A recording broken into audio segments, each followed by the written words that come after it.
Salams and welcome. Thank you for joining me in episode number 255 of the Afrikaans reading of the Holy Quran. En mense, ons is nou bezig met die Heilige Quran by Imam M.A. Baker. A'udhu billahi minash shaitani rajim. Bismillahir Rahmanir Rahim. In the name of Allah, most gracious, most merciful.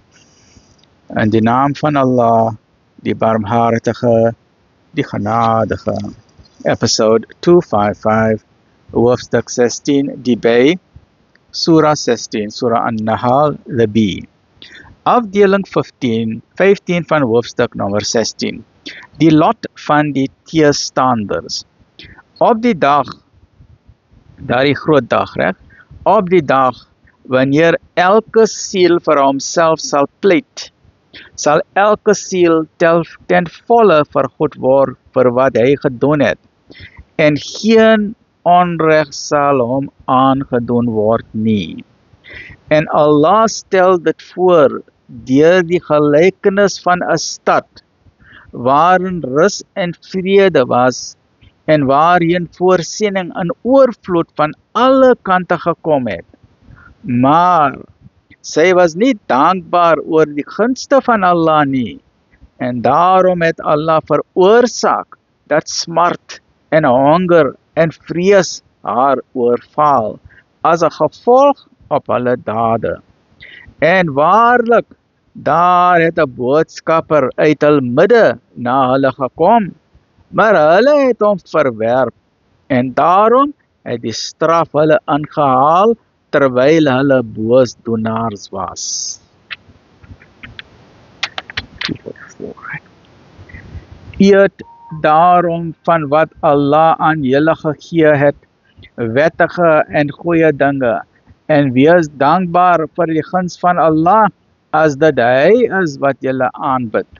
Hy het slegs dit wat reeds dood was, bloed, varkvleis, en dit waaroor 'n ander naam uitgeroep is as die van Allah, vir julle verbode verklaar.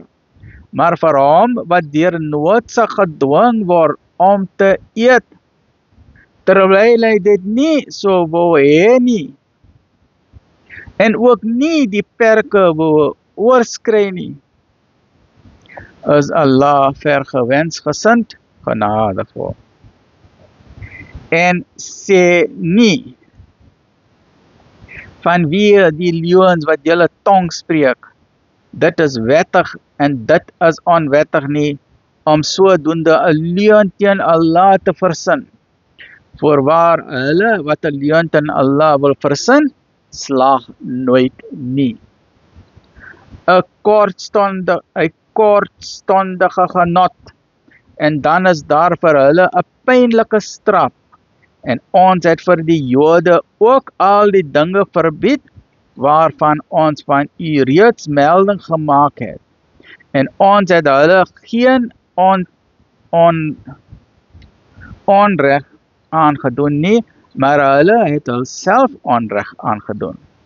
U Heer is voorwaar vir diegene wat onwetend kwaad doen, en daarna berou het, en daarvoor vergoed. Vergewensgesind, genadevol.